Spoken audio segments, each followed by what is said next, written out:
Hey everybody, welcome to the next episode of the Not So Turbo 998. On this episode, we're going to be removing some pistons. So let's get to it.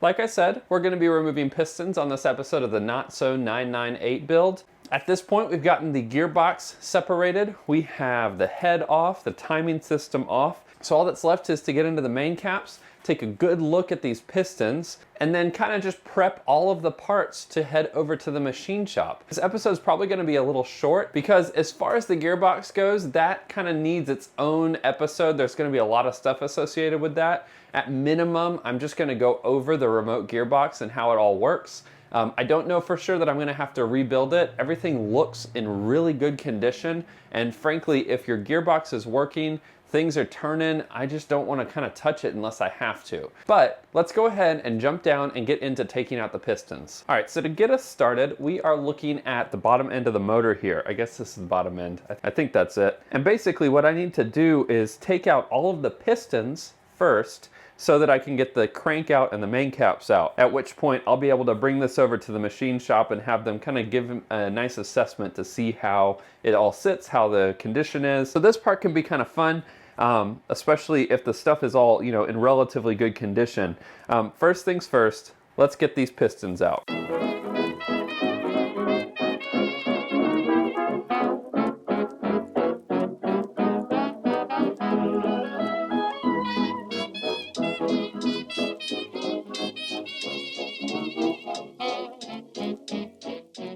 Now, one thing people might not always do, and this is something that I think is hugely beneficial. So these pistons kind of go in their own specific way. So they need to go in the same order they came out. And before I take all of these out, I generally like to add a little tap on these so that I know which one is which. Now, keep in mind that this side right here, where your flywheel sits, this is the back of your motor. And this over here is the front, where your radiator sits. And so what I'll generally do is take a small punch and I will hammer a 1 on each one of these, a 2 on this piston, a 3 on this one, and I'm not talking about like the whole number 1, the whole number 2, things like that. I'm talking about dots. So let me show you. So now I've got a mark on these pistons for number 1 right here, and then I'm going to also do that for all of these other ones here as I'm taking them out. Normally I do that before I take the bolts out, but I forgot this time. And so now with that number on there, I've got that number on there, you should be able to see one little dot. That indicates that this is piston 1, and this is the order that it goes on because the other piston number 1 marker is right there. So take this out, and this is our bearing. Let's have a look at it. That's actually a pretty clean bearing. I don't see any copper underneath this. Normally when a bearing's gone bad, you can tell because there's like an orange, there's like a bronze or an orange in here from the actual like bearing itself starting to bleed through. Can't see that at all. This actually looks really good. I'm excited about this. And there's our piston with the rings, and it looks pretty good. So piston number 1 is looking pretty good so far.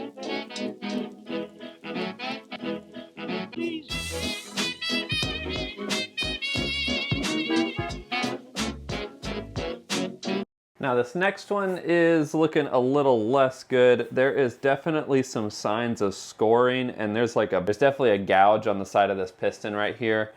Hopefully that's not too bad.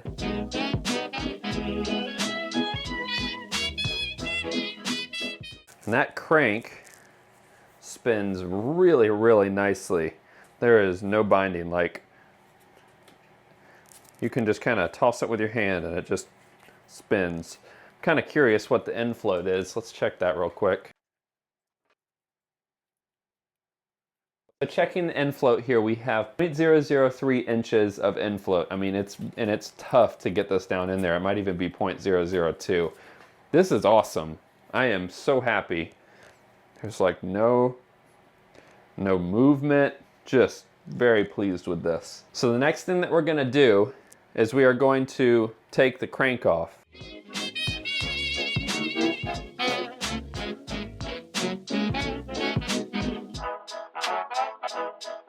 Now these bearings have a little bit more scoring on them, but it's still really, really minimal. I'm still very pleased to see what we're ending up with here.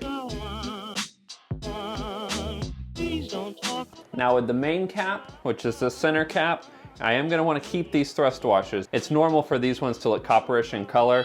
I do want to hang on to these because the end float was so perfect on this.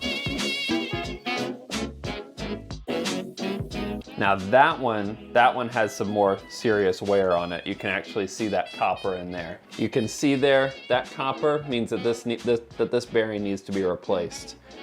Which I was gonna do with all of this anyway, but you get the idea, this is important to replace.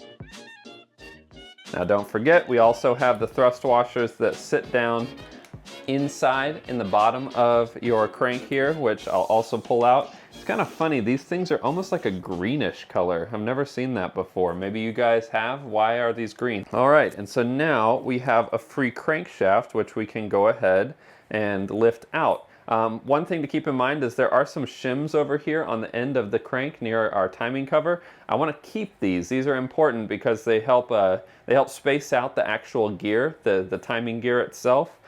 So those are something that we need to want to hang on to.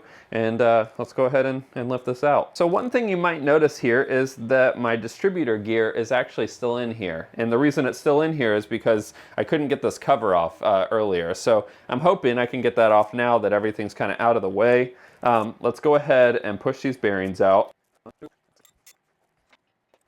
Also, I still have my oil pump on here, so let's rotate this over. I'm going to show you how to take that oil pump off. It's pretty easy. Don't forget, I already probably popped something up on the screen here, but these engine stands are available for sale.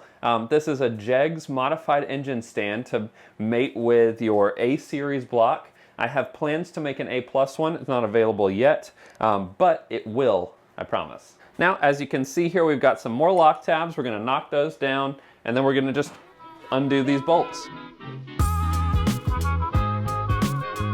All right, so I spun that around just to break the seal free, and then we have our gasket here. This oil pump actually feels pretty good too. It's not got any binding. It's surprisingly good condition, but I don't know. What do you guys think? This looks like some sort of original oil pump.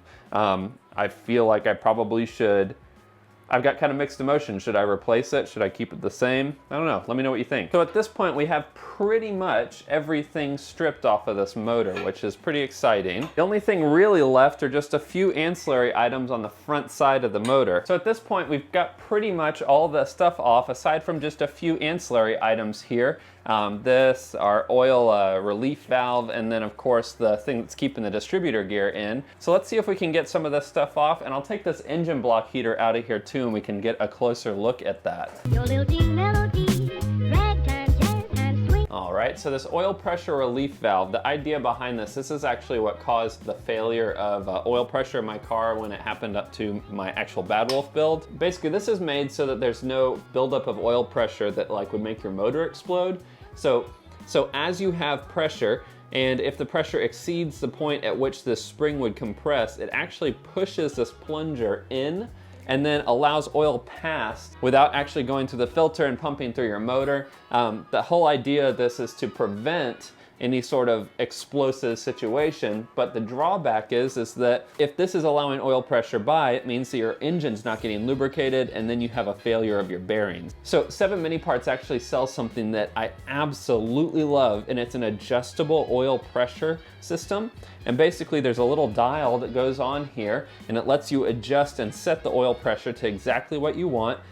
One thing I will recommend is if you have something like that, you must have an oil pressure gauge, something that's actually reading the exact oil pressure you have. It's just a must for something like this. In this case, I'm gonna keep this, I'm gonna set this off, and then let's get the rest of these things out of here. Now, I've never had a motor that's had a block heater like this before, so I don't really know what this thing is unscrewing, but I guess we'll find out. So I guess screw comes out of the middle. Give it a little tap, see what happens. Now keep in mind, guys, I have no idea how this mounts on here, so I could be missing something entirely. Well, that one might actually have to get left for the machine shop because that is not coming loose. I bet you it's like glued in there like these core plugs are, or maybe these are expanded in there, I forget. But yeah, I don't think that's coming out. So let's try and get this adapter here off and see if that wants to come off.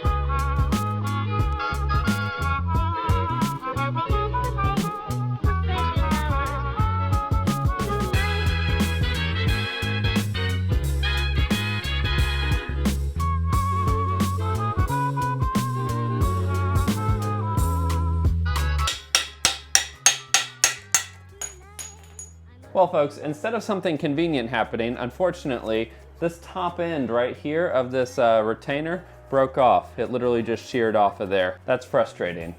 That's frustrating to say the least. So I guess that's gonna stay in there for right now, and I'm just gonna have to let the machine shop take that out. Super cool. Not a fan of that. Let's rotate it over and see if we can see from the inside. Now, on the inside here, there's actually a small break in the distributor gear here. I might be able to get a small punch down in there and like tap this out. Let's give it a shot.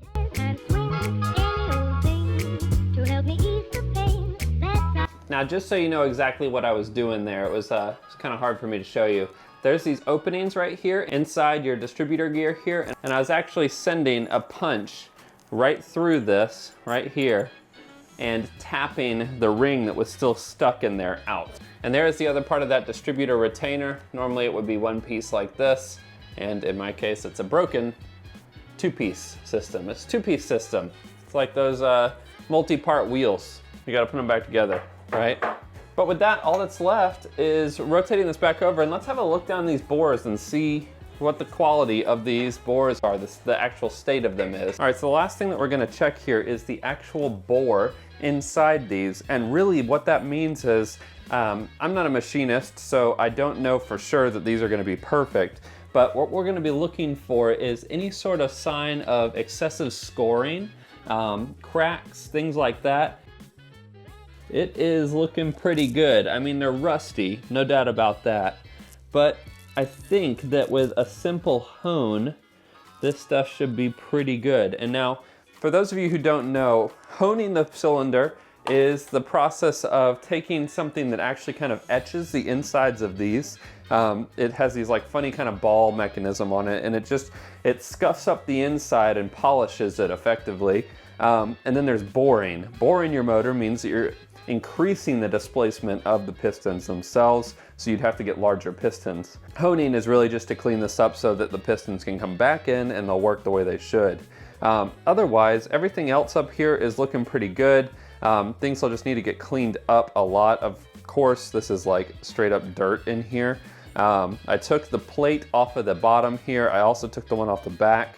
And then yeah, this is all going to the machine shop. All right. So that's it for this episode. I know that it was not a super long episode, but we're kind of reaching the tail end of the disassembly portion of this build. The reassembly is obviously going to take quite a bit of time, but I need to get all this stuff to the machine shop. And a lot of it, I just have to get it cleaned. So I am going to try pressure washing a few of these things, but for the most part, I think most of this is going to have to go somewhere and get like media blasted or sand blasted, something like that, to really get all the dust and the gunk and the grime off of this thing.